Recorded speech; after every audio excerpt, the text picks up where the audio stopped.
শাকার ফিশটা তো রাক্ষসী মাছ, এটা তো আমাদের দেশি মাছটারে গ্রাস করে। ওই মাছের চেয়ে তো বিষাক্ত পানি। এখন শাকার মাছও যেহেতু বিলুপ্তি, তাহলে বুঝাই যাচ্ছে বর্তমানে বুড়িগঙ্গার কি পরিস্থিতি।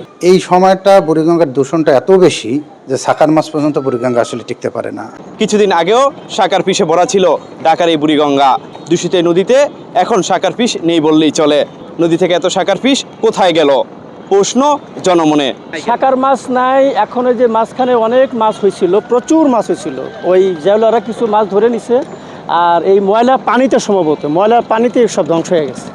এর কারণে ওই মাছের চেয়ে তো বিষাক্ত পানি, এমন বিষাক্ত পানি। আল্লাহর রাস্তায় গভর্নমেন্টের কাছে অনুরোধ করি এই নদীটাকে যেন ভালো কাজ করে, নদীর ব্যাপারটা যেন উদ্যোগ নেয়। যার যা খুশি তা করে, কোনো উদ্যোগ নাই। এটা তো হইল না, এটা রাষ্ট্রের, এটা এই ঢাকা সিটির জন্য একমাত্র নদী। এটা কত স্বচ্ছ থাকার কথা, কত সুন্দর থাকার কথা, কই কিছু আছে? কিচ্ছু নেই। এটা নদী বলতে কি, আমরা যেন সাধারণ মানুষ এই পানিটাকে গোসল করতে পারি, মানে ব্যবহার করতে পারি, সেই উপযোগী হোক। আর ঢাকাবাসীর জন্য গন্ধমুক্ত এই নদীটা হোক।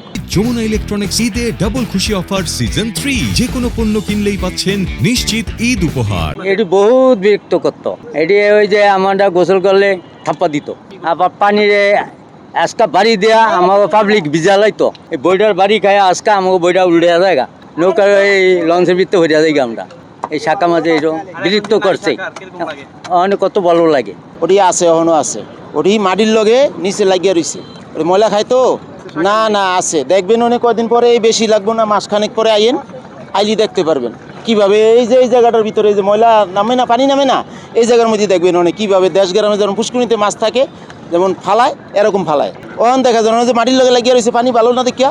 কি কারণে এটা থাকবো? এটা তো থাকার কোনো প্রয়োজনই নেই, এটা তো খারাপ। এটা খারাপ, এটা আমাদের মাছ খাইয়ালায়, যে ভালো জল গুঁড়া মাছগুলো খাইয়ালায়, এই কারণে খারাপ।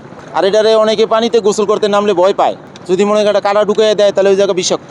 এই শাখার কিছু বড় বড় দিয়ে রেখেছে হয়েছিল, এগুলো মারা গেছে, আবার কি দৌড়েও লেগে গেছে। কিছু কিছু পানি সহ্য করতে পারে নাই। এখন আরো ভালো, আমার নতুন অন্যান্য মাছ পড়া যাবে, মাছে খাইতে পারবো। মনে করলো মাছগুলো পড়া নিয়ে বড় হয়, সবাই ধরে খাইতে পারে, মানুষের রিজিক বাড়বো। আর ওগুলো তো মনে হয় রিজিক নষ্ট করে দিয়েছে।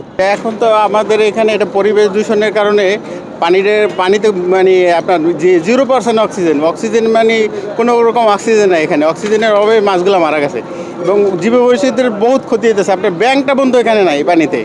এই যে বিভিন্ন মিল কারখানার এই যে দূষিত পানিগুলো এখানে যে নামে, এই নামার কারণে এই বুড়িগঙ্গাটা দূষিত হয়ে গেছে। এবং শাকার ফিশ যে ওটা 0 অক্সিজেনে বাসে, এই শাকার ফিশটা পর্যন্ত নাই, সেটা পর্যন্ত মারা গেছে। এই শাকার ফিশটা তো এটা তো রাক্ষসী মাছ, এটা তো আমাদের দেশি মাছটারে গ্রাস করে, খাই ফেলে। আমরা দেশি মাছগুলো যে খাই, এগুলো খাইতে পারি না শাকার ফিশের কারণে। শাকার ফিশ তো ভালো মাছ না, এগুলা আমাদের পরিবেশের ক্ষতি করে। এটা তো বাংলাদেশের মাছ না। দড়ি মরি লেগে গেছে, গেছে কই আর খবর নেই। এখন কোনো মাছ নাই, পানি নষ্ট হয়ে গেছে আর গেছে গা। আবার যদি পানি ভালো আহে সেই খেলে আসতে পারে, ভালোই লাগছে। এখন গেছে, ভালো হয়েছে, নাহলে খারাপ দেওয়া হয়েছে দেখতে। আমাদের বিরক্ত করতে মনে করে, আমাকে এই ভালো ভালো মাছ খালি ছেলে আমাকে বিরক্ত করছে। যেমন শিং মাছ, কই মাছ, বাইলা মাছ, এর আরো কই অন্য জাতি ভালো ভালো মাছ এটি খাইলে তো এটি এই অনেক মোটামুটি ভালোই আছে, অনেক ভালো মাছও আছে।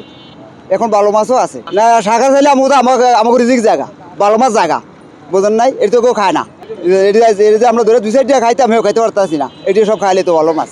আশেপাশে কলকারখানা বর্জ্য, ঠিক আছে, শিপইয়ার্ডের তেল, পোড়া মোবিল, এই আমাদের এই বুড়িগঙ্গাটাকে পুরোপুরি একদম দূষিত করে ফেলছে, ঠিক আছে। সেই জন্য তো কোনো মাছ টিকেও না। যদিও দেখলাম যে শাকার মাছ টিকতেছে, এখন শাকার মাছও যেহেতু বিলুপ্তি, তাহলে বুঝাই যাচ্ছে বর্তমানে বুড়িগঙ্গার কি পরিস্থিতি। আপনি দেখতেই পারতেছেন যে নদীর পানি কালো হয়ে গেছে, যে নদীর পানি তো এরকম থাকে না, ড্রেনের ময়লার মতন হয়ে গেছে।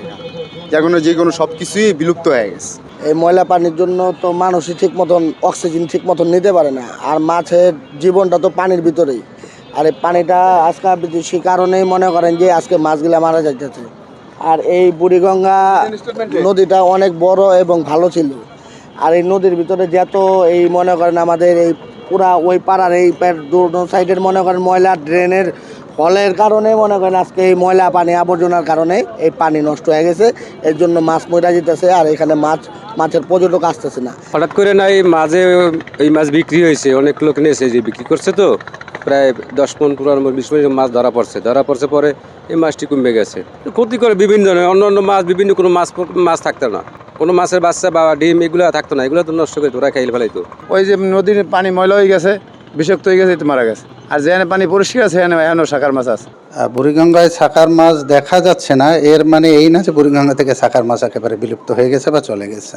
এটা গত বছরও ঠিক একই সময়ে কিন্তু আমরা কিছু প্রোগ্রাম করেছিলাম, সেখানেও সাকার মাছের উপস্থিতি ছিল না। আসলে দূষণটা যখন খুব বেশি হয়ে যায়, ডিসেম্বর, জানুয়ারি, ফেব্রুয়ারি, মার্চ এবং এপ্রিল, এই সময়টা বুড়িগঙ্গার দূষণটা এত বেশি যে সাকার মাছ পর্যন্ত বুড়িগঙ্গা আসলে টিকতে পারে না। 2021 সাল থেকে মৎস্য অধিদপ্তর বিভিন্ন ধরনের কার্যক্রম, বিশেষ করে বেশ কয়েকটি সচেতনতা প্রোগ্রাম, এরপর আরও কিছু প্রোগ্রাম, নদীতে সরাসরি জেলেদেরকে নিয়ে উদ্বুদ্ধকরণ সভা, যেখানে সাকার মাছ ধরে সাথে সাথে কীভাবে সেটাকে পুনরায় নদীতে না ছেড়ে গর্ত করে কীভাবে পুঁতে ফেলবে, এরকম কিছু আমরা বেশ কিছু প্রোগ্রাম হাতে নিয়েছিলাম। এটারও একটা পজিটিভ ইম্প্যাক্ট আছে। এছাড়া গভর্নমেন্ট আইন করে সাকার মাছের উপর বেশ কিছু বিষয়, যে সাকার চাষ করা যাবে না, আমদানি রপ্তানি করা যাবে না, এই বিষয়গুলোও কিন্তু এখানে একটা গুরুত্বপূর্ণ ভূমিকা রেখেছে। তবে আলটিমেটলি যদি বলতে হয়, এটা বলবো যে বুড়িগঙ্গার দূষণটা অত্যাধিক হওয়ার কারণেই বর্তমানে সাকার পাওয়া যাচ্ছে না। গত 3 বছরের আগেরই আমরা যদি রেকর্ড দেখি, যে মে মাস থেকে জুলাই মাস পর্যন্ত প্রায় 1.5 কেজি ওজনের সাকার পর্যন্ত এই বুড়িগঙ্গায় পাওয়া যাওয়া শুরু হয়ে যাবে। সেক্ষেত্রে আমরা আসলে এই বিষয়টার জন্য আরও হয়তো 1 মাসের মধ্যে যদি অপেক্ষা করি, তাহলে বুঝতে পারবো যে প্রকৃতপক্ষে বুড়িগঙ্গা সাকার শূন্য হয়েছে কিনা।